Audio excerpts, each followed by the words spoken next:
Hi, this is Amy with the Hag Reads. I am here with my weekly library haul. I am making progress in the reading of the pile that I talked about last Friday. And I still have a pretty good chunk of it to go. 6, 7, 8, 9, 10. I still have about 10-ish books that I need and want to get through. And I'm about to add 5 more. I can't help myself. I love my local library. I am there often. If I am not there, then my son is there picking up stuff I have requested online. And I do use my account also for digital items. Sometimes audiobooks, but mostly it's just digital books. My library seems to split its collections in between physical and digital.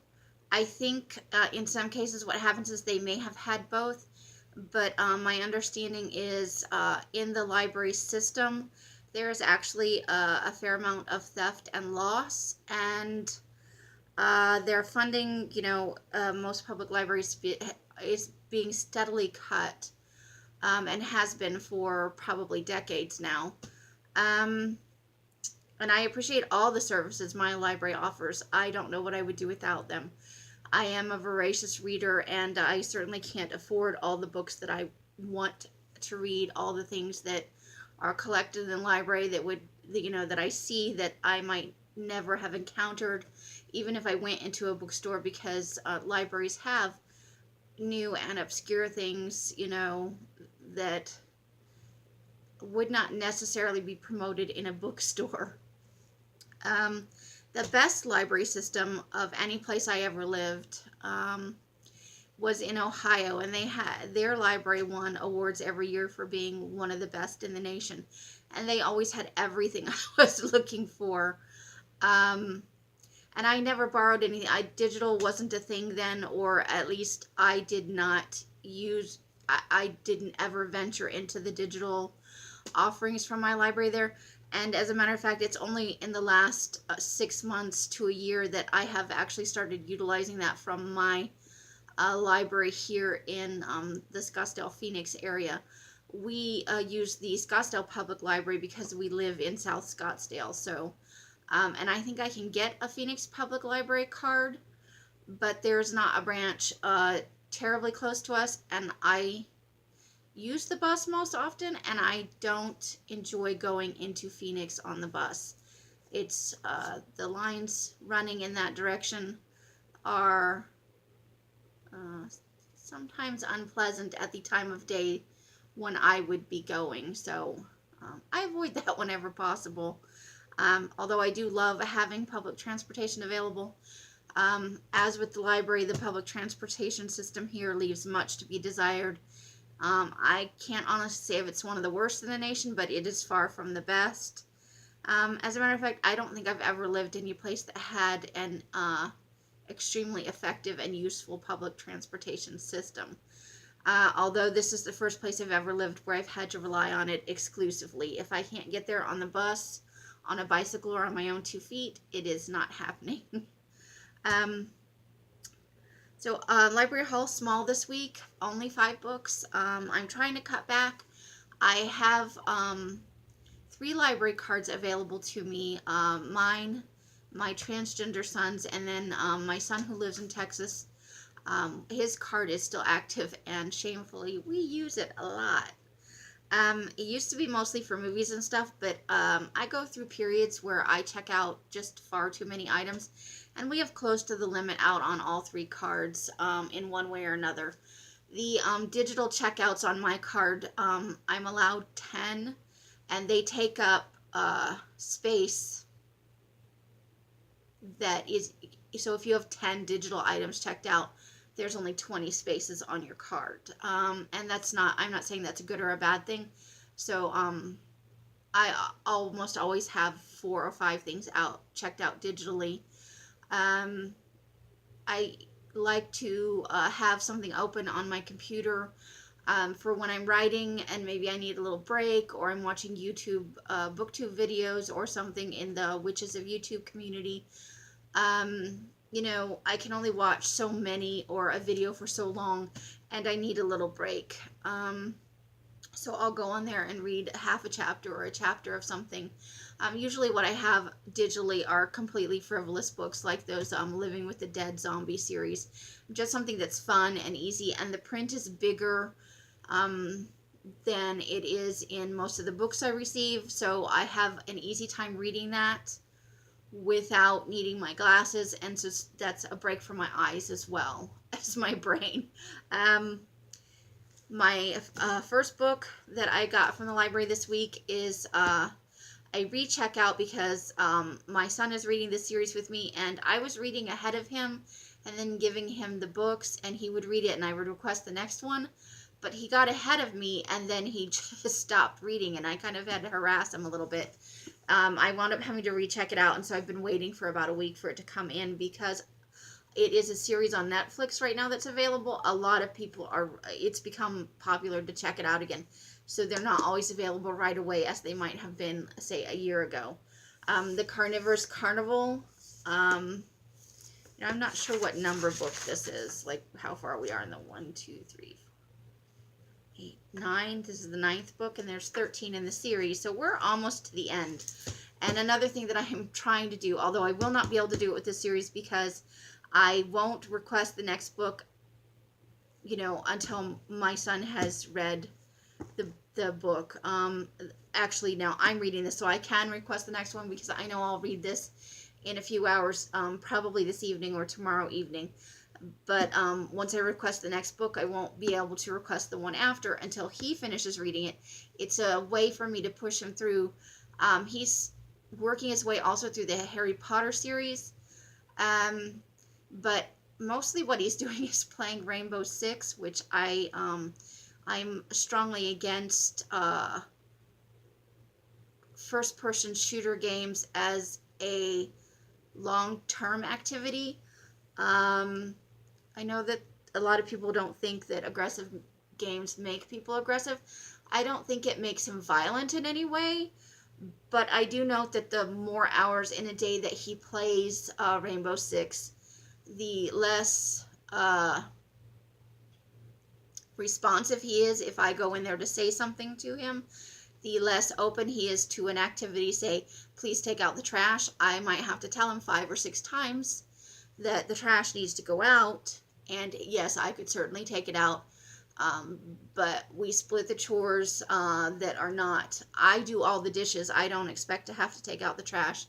And I don't live here alone, so I don't make the trash only for myself.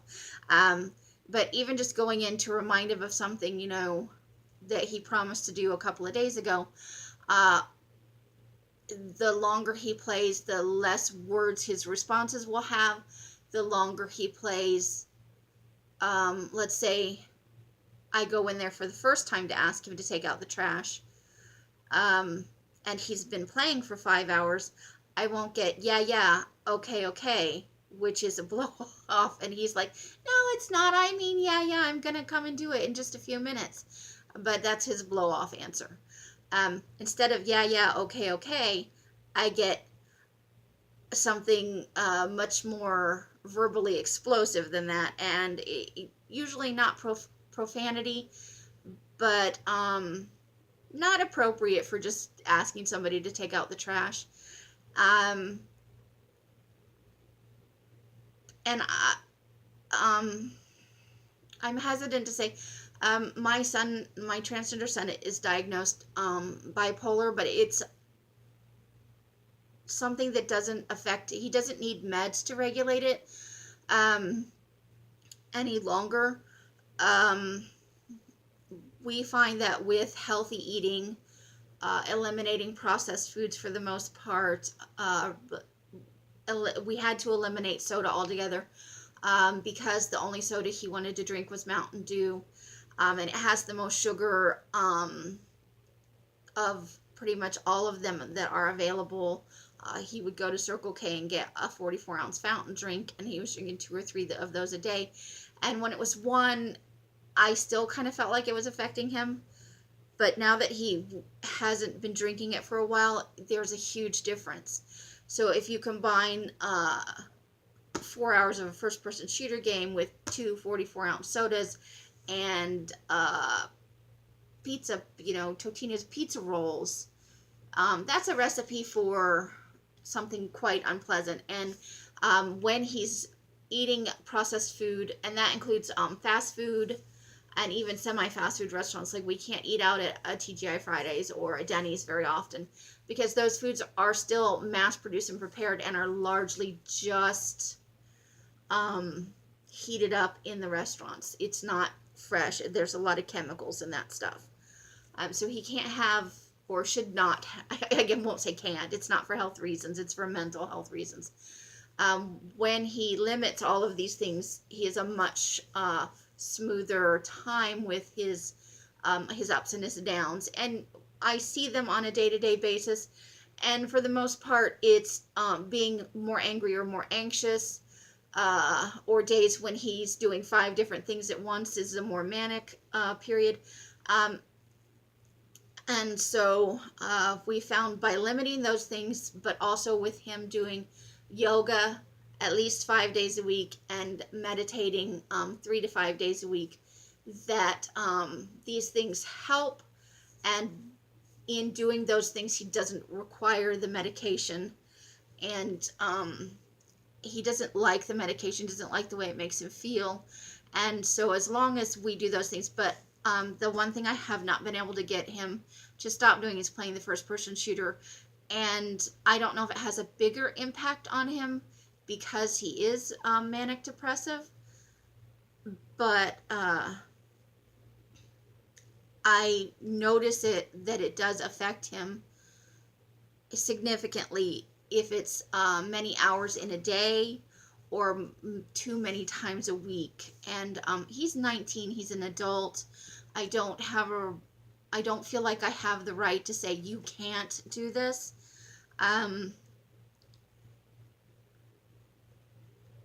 But I also do notice when he's in a negative period that he plays more. So it's kind of almost a way for me to gauge and kind of start nudging in there to encourage him. Hey, maybe an extra bike ride today or a longer yoga video. How about we have some salad? There are steps I can take if I see it coming. But when my other son lived here, I noticed the same tendency in him. The more first-person shootery a game is, the less, I guess, I notice it less or not at all in fantasy games, even though there's violence in them. For some reason, first-person shooter seems to just be a bigger trigger. And now I've gone off on a tangent. But he has been playing too much Rainbow Six and not reading because it eats up all his time.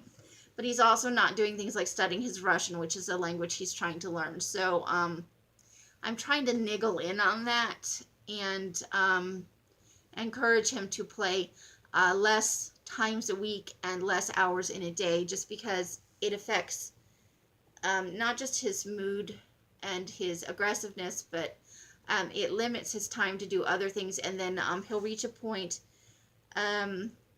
where he becomes very depressed and there's a lot of negative self-talk, and that's not a good place for him to be.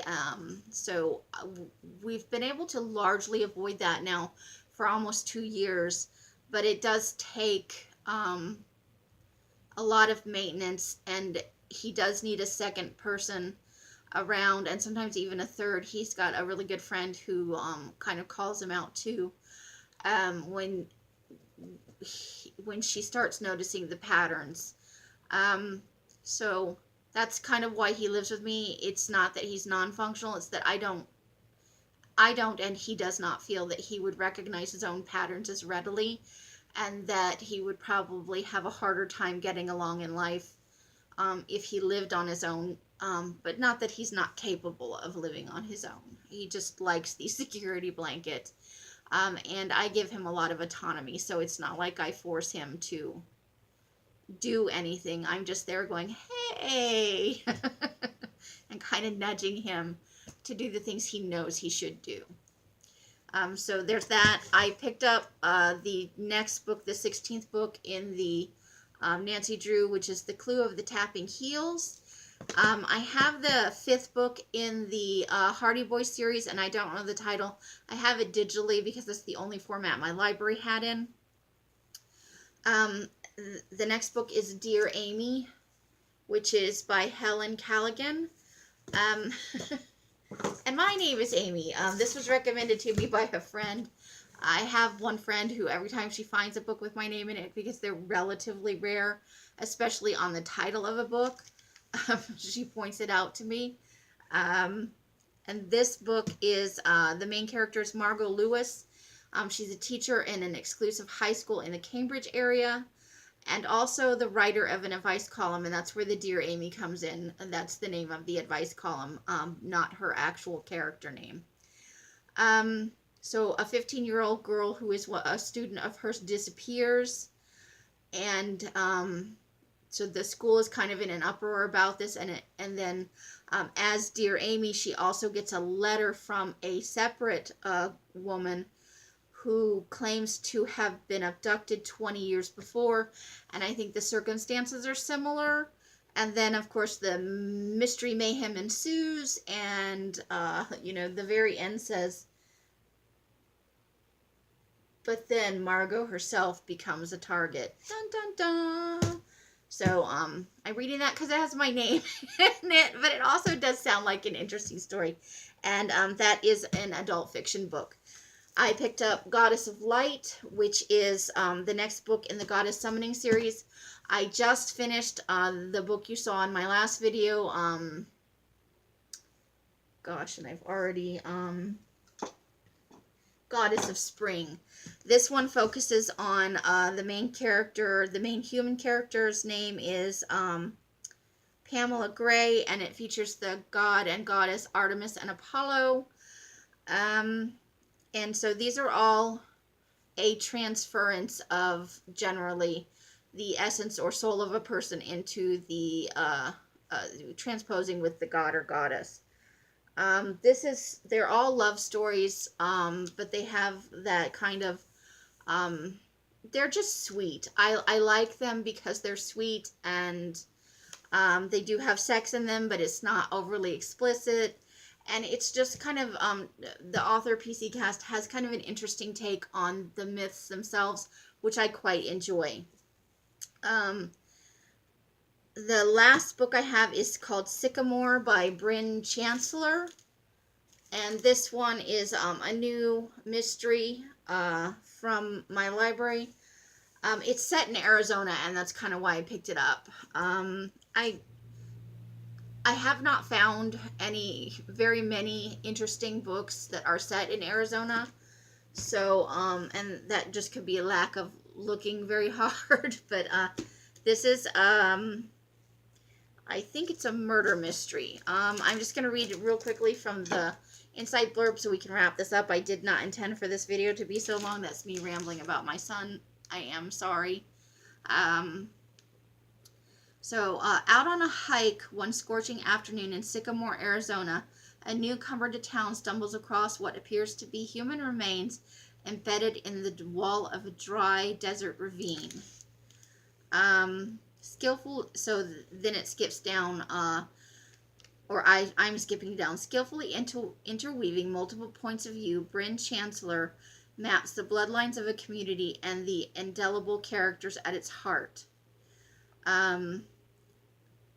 Evocative and atmospheric, Sycamore is a coming-of-age story, a mystery, and a moving exploration of the elemental forces that drive human nature, as witnessed through the inhabitants of one small Arizona town.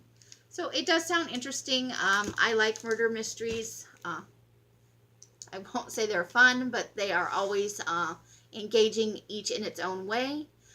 And that's all I have for today. I will be back on Monday with my weekly wrap-up. I am sorry that I missed my WIP Wednesday video. I had some other things going on. I just was not able to film, and by the time I had the time, the light was gone. And so I will have a big catch-up next week. Good whatever time of day it is for you. If you made it to the end, thank you. I will see you next time. Bye.